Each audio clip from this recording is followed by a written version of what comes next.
First of all congratulations. Thank you so much. Cricket जब भी cricket के लिए जब सेंचुरी पूरी हुई थी तो उसके लिए एक हिस्ट्री हो जाती है, वही से रिकॉर्ड कंप्लीट कर दिया एंड इससे आपके शो ने एक हिस्ट्री क्रिएट करी। क्या कुछ कहना चाहेंगे? बस यार ये आप ही लोगों का प्यार है यार। It was possible only because of you people and 100 episodes तक आना एक माइलस्टोन एक हो जाता है कंप्लीट एंड एक रिस्पॉन्सिबिलिटी आ जाती है इतने शो में 100वें एपिसोड तक आप पहुंच गए हो और with the highest TRP on the same slot एक की टीआरपी पे हम लोग हैं तो बहुत अच्छा लगता है। फाइनली जो एफर्ट्स जो हमने लिए इस शो में इतने दूर तक आना, मतलब you know it is we are shooting actually outskirts of Mumbai. हम लोग नायगांव में शूट कर रहे हैं और वहाँ पे हम लोग इतने गड्ढों के साथ मतलब गाड़ियाँ लेके आते हैं एंड इस तरीके से। तो when we just see look back and all that thing, you know बहुत चोटें लगी, बहुत मुश्किलें आई, बहुत रेड अलर्ट्स के टाइम में भी हमने शूट किया। इतने सारे रेड अलर्ट्स थे हमारे शो के टाइम में, बारिशें इतनी हुई थी कि बारिश के टाइम में मतलब रेड अलर्ट के टाइम में शादी का सीक्वेंस था। हालांकि हर शो का सेट बंद था लेकिन we were the only one who was shooting. तो मुझे याद है पवन सर ने एक डायलॉग मारा था हमें जो डायरेक्ट कर रहे थे, तो पवन सर ने बोला था you know we are the luckiest one who are shooting और हमारे घर पे लक्ष्मी अभी भी है। बाकियों के घर पे लक्ष्मी रूठ के नहीं बैठी लेकिन हम काम करें तो लक्ष्मी हमारे पास है। तो मतलब इतनी बरसात में भी हम लोग we are the chosen one, we are the luckiest one who are shooting. तो ये सारी चीज़ें होने के बाद हम 100 एपिसोड्स तक आ गए हैं तो ये बहुत अच्छा लगता है यार मतलब देखने में with the TRP with the 100 episodes. तो मतलब इट्स रियली पेड ऑफ।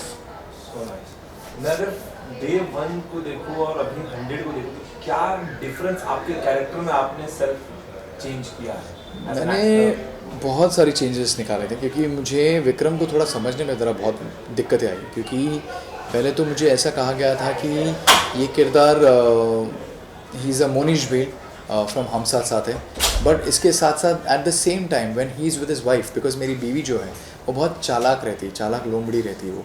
तो उसका मतलब है कि ना उसको घर में उसको सिर्फ घर का पैसा और घर की जायदाद से ही उसको उसी से लेना देना होता है and she brainwash Vikram so easily and Vikram gets manipulated so easily with her. तो वो जोरू का गुलाम होता है उसके सामने। हालांकि वो उसके जब बीवी जब इर्द गिर्द नहीं रहती है तो उसके फैमिली के साथ ही is the nicest person. So ये अलग अलग वेरिएशन मुझे करना पड़ता है when my wife is with me. I behave like Govinda, जैसे मैं एकदम से एक्सप्रेशंस एकदम हाई एक्सप्रेशंस देता हूँ, लेकिन जब बीवी नहीं होती है तो मेरा एक सटल एक्सप्रेशन हो जाता है, एक जिम्मेदार भाई, एक जिम्मेदार बेटा, बड़ा बेटा है ना। जिन फैंस ने आपको इतना सारा प्यार दिया, आपके कैरेक्टर को दिया, आपके शो की तरफ 100 एपिसोड लेकर आए हैं, उन फैंस और ऑडियंस के लिए आप क्या कहना चाहेंगे? बस यार थैंक यू सो मच यार, ये सब कुछ पॉसिबल हुआ only because of you people actually. आपने and even the media people who actually had a faith in our show, who actually believed in us and believed in our script and the segment. तो मैं यही कहना चाहूँगा कि thank you so much, इतना प्यार आपने जो दिया है। मैं ये कहूँगा कि आगे भी ऐसे ही प्यार देते रहिए मेरे आगे के पड़ाव के लिए भी, not only for this show. आगे भी मैं जितना भी कुछ काम करते रहूँगा ऐसा ही प्यार बरकरार रखिए क्योंकि eight the end of the day आप है तो हम हैं, वरना हम कुछ भी नहीं है। That's the harsh reality. कहना चाहूँगा कि 15 अगस्त आ रहा है, क्या कुछ कहना चाहेंगे यार 15 अगस्त यार इंडिपेंडेंस डे यार, हमारी हक का दिन है यार, और क्या क्या चाहिए। You know we are all are actually so blessed that we are born in a free nation. हम बहुत लकी महसूस करते हैं कि हम हमारे माँ बाप को we should always be thankful. I think हम इंडिपेंडेंस डे के दिन हम देश को तो रिस्पेक्ट करते ही हैं of course, but we should also say thanks to our parents, like you know thank you for giving me birth to a free nation. Like जब उन्होंने जो देखे रहेंगे, उनके माता पिताओं ने देखे रहेंगे, मेरे दादाजी ने, आपके दादाजी ने, सबके, तो वो हम उस हार्डशिप से नहीं गए। तो लोग कहते हैं ना कि ज़िंदगी बहुत टफ़ है, टफ़ है।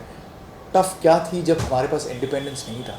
आज हम एक इंडिपेंडेंट नेशन में रह रहे हैं, तो उससे ज़्यादा आई थिंक मुझे लगता है कि हमें तो सिर्फ काम करना है। हम एक डेमोक्रेटिक नेशन में, ऐसे कई सारे नेशंस हैं जिसमें डेमोक्रेसी भी नहीं है। आज आपको एक अपना एक फ्रीडम ऑफ स्पीच है, आप अपना एक लोगों के सामने अपना एक मत डाल सकते हैं, आप बोल सकते हैं। वो इंडिपेंडेंस आपको किसी और देश में नहीं मिलता जो हमें यहाँ पे मिलता है।